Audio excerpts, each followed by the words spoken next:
quero compartilhar com vocês, cara, que Deus é absolutamente Deus.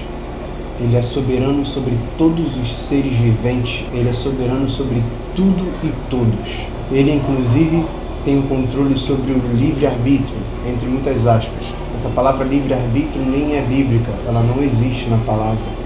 Porém, para aqueles que creem no livre-arbítrio, ele controla, inclusive, o livre-arbítrio. Deus é bondoso, cara, Deus é amoroso, mas Ele é justiça. E, infelizmente, o amor de Deus para o mundo nem sempre é correspondido com uma demonstração de amor de fato, como eles entendem, como o mundo entende. Infelizmente, eu percebo que as pessoas acreditam, no meio da igreja também, da mesma forma como o mundo vê o amor de Deus. E o amor de Deus não se trata daquilo que a gente acha que é bom. A bondade de Deus é acima da nossa bondade. A bondade de Deus é perfeita. Ela é perfeita, completamente perfeita. Não existe nenhuma sombra de trevas na bondade do Senhor e no amor do Senhor. O amor de Deus se manifestou entregando o seu próprio Filho, por amor à humanidade, para resgatar a humanidade, mas resgatar uma humanidade que nele cresce. Ele não resgatou a todos, ele resgatou aqueles que creram no nome do Senhor, aqueles que creram em Jesus Cristo. Ele não morreu na cruz, Jesus não morreu na cruz para que todos tenham vida eterna, não. Ele morreu na cruz para que aquele que crê tenha a vida eterna. Cara, João 3,16 diz: porque Deus amou o mundo de tal maneira que deu seu Filho unigênito para que todo aquele que nele crê não pereça, mas tenha a vida eterna. Mas para que todo aquele que nele crê. Infelizmente, nós queremos facilitar o Evangelho como se fosse uma nova doutrina facilitadora para ganhar um passe livre para o céu. E não é assim que funciona. Nós estamos em tempos de crise, em tempos de pandemia, em tempos onde as pessoas estão morrendo. E esse é o melhor momento para que o reino de Deus de fato seja manifesto. E o Evangelho que deve ser pregado não é o Evangelho de mentira. O Evangelho que diz para as pessoas que Deus é amor, e porque Deus é amor, Ele não pode punir. E porque Deus é amor, não é Ele que traz a doença, e não é Ele que mata. Muito pelo contrário, o próprio Deus diz, cara, que é Ele que traz a doença, é Ele que traz a cura, é Ele que traz a vida e é Ele que traz a morte. Se você quiser conferir comigo, tem em Deuteronômio capítulo 32, versículo 39, e também tem em Isaías capítulo 45, versículos 6 e 7. Ele vai deixar bem claro quem é Deus, cara. Deus é soberano sobre tudo e todos. Não adianta você, eu, querendo ou não, Deus é soberano sobre tudo. E nós devemos parar de achar que nós devemos amar e seguir um Deus simplesmente porque achamos que Ele deve caber na nossa visão, na nossa cosmovisão, no nosso entendimento de amor, sendo que a gente não tem noção do quanto é imensurável o amor de Deus. Não tem como calcular, o amor de Deus não tem como você botar dentro de uma caixinha e dizer, não, as atitudes de amor para com a humanidade é o que está dentro aqui, é o que eu entendo do que é o amor. Não, porque se Ele ama, Ele não pode corrigir, se Ele ama, Ele não pode punir, se Ele ama, Ele não pode trazer as maldições, como diz em Isaías 45, versículos 6 e 7.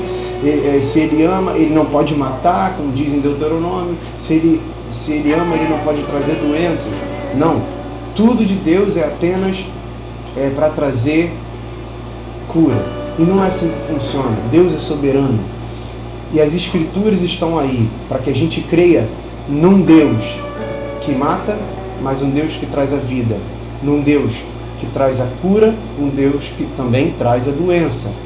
Então, não adianta a gente pensar que Deus vai mudar a sua forma de ser para se adequar naquilo que nós queremos, naquilo que nós achamos que é bom que Ele seja.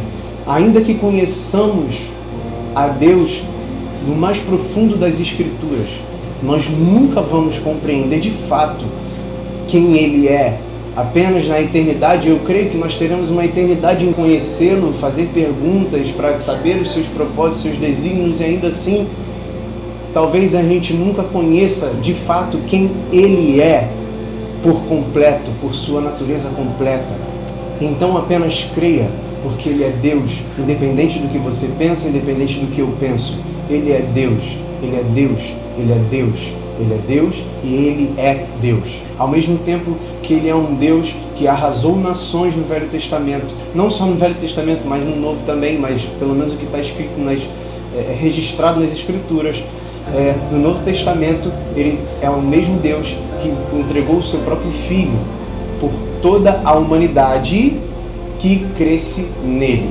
E Ele continua sendo absoluto, porque se você não crê, você não tem salvação.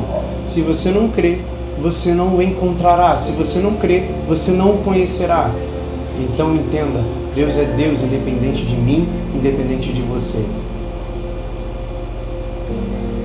Por muito tempo eu tentei lutar contra esse Deus que as pessoas pregam, que os mais antigos pregam, né? Mas cara, eu não consigo, eu não posso lutar contra esse Deus, porque Deus é Deus. Como diz em Isaías 45 também, ele vai continuar ali do versículo 8 em diante.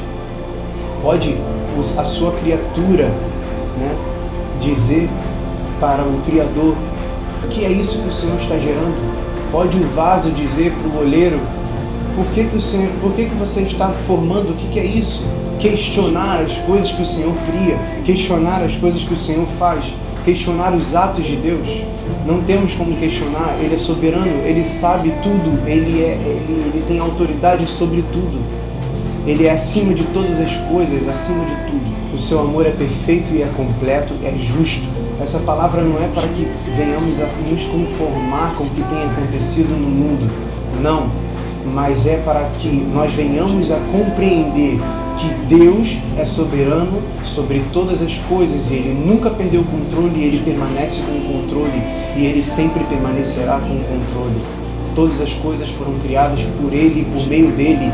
Para Ele são todas as coisas. Então o que eu quero passar para vocês, irmãos, é que a fé de vocês não sejam fundamentadas no amor que nós temos como padrão de vida, como um amor que a sociedade tem pregado do que é o amor. Eu quero que vocês compreendam que o amor verdadeiro não é o amor imposto pela sociedade, ou o amor que nós temos como padrão de nossas vidas, que é o amor de um pai, de um criminoso que tira o seu filho da cadeia. Não, o amor de Deus é o amor de um pai.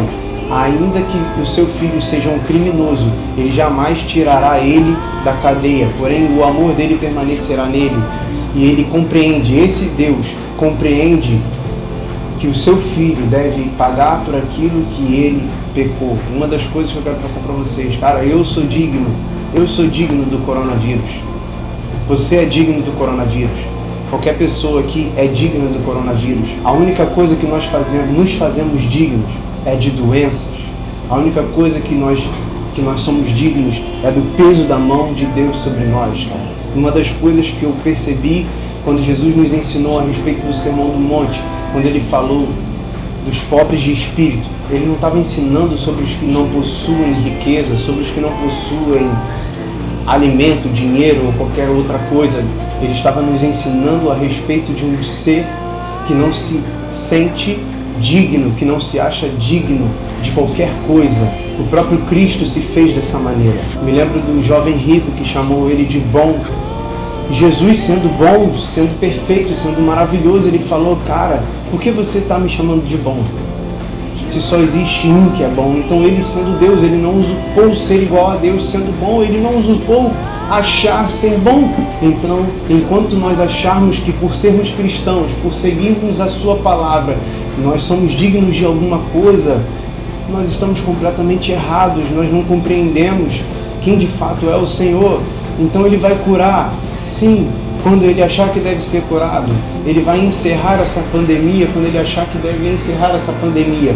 Porém, isso não nos tira a responsabilidade do que nós de fato somos, chamados para ser e fazer. Porém, o que eu vejo é que existe um objetivo nos céus. Sempre há um objetivo nos céus. Não estou pregando isso como algo, como um conhecimento absoluto, como uma informação absoluta, como uma verdade absoluta. Mas eu creio, eu escolhi crer. Existe um propósito e um tempo apropriado para tudo debaixo do céu. né? Isso sim é uma verdade absoluta, porque é bíblico, é Eclesiastes capítulo 3, versículo 1. Então esse propósito eu tenho percebido juntamente com alguns irmãos que é Deus mostrando a sua soberania, é Deus mostrando que Ele está acima de tudo e de todos. O amor de Deus é igual à justiça, e justiça é igual a amor. Não existe amor sem justiça, e não existe justiça sem amor. Por mais que o mundo possua uma justiça, e essa justiça seja cega, como a justiça dos juízes deste mundo, a justiça de Deus é baseada no seu pleno conhecimento, pois Ele é onisciente, e a justiça de Deus possui o amor. Não há como explicar a justiça de Deus. Basta eu crer e confiar nele, porque Ele é o Criador de todas as coisas. Então aquilo que Ele faz é justo. E aquilo que eu penso não é justo. Não há nada em mim que há de justiça. Tudo que há em mim é da maior podridão que possa existir. Tudo que há em mim é do mais podre. Tudo que há em mim é o que há de mais pecaminoso. Mas o que há no Senhor é o que há mais justo, é o que há mais santo, é o que há de mais amável. Então permaneça em oração, não apenas para que o coronavírus se desinstale do mundo, mas coloque como prioridade nas suas orações compreender qual é o propósito dessa doença no mundo, cara. Ore por isso, busque no Senhor, Ele vai responder. O que nós ouvimos da parte do Senhor foi que Deus queria demonstrar a soberania dele sobre a terra e que as pessoas parassem de crer num Deus hippie, num Deus paz e amor, num Deus falso, onde a justiça de Deus não é soberana, onde Deus não é soberano, onde Deus não é rei sobre todos os reis, onde nós lemos a palavra que Ele nos chamou para ser reis e reinar com Ele, nós achamos que nós estamos para reinar sobre Ele. Não é esse Deus que eu creio. Ele nos chamou para ser reis e sacerdotes, mas para reinar com Ele e não sobre Ele. É bom que venhamos a confiar nesse verdadeiro Deus que é soberano sobre tudo e sobre todos. Eu amo vocês, independente do que eu penso, independente do que você pensa. Ele é Deus.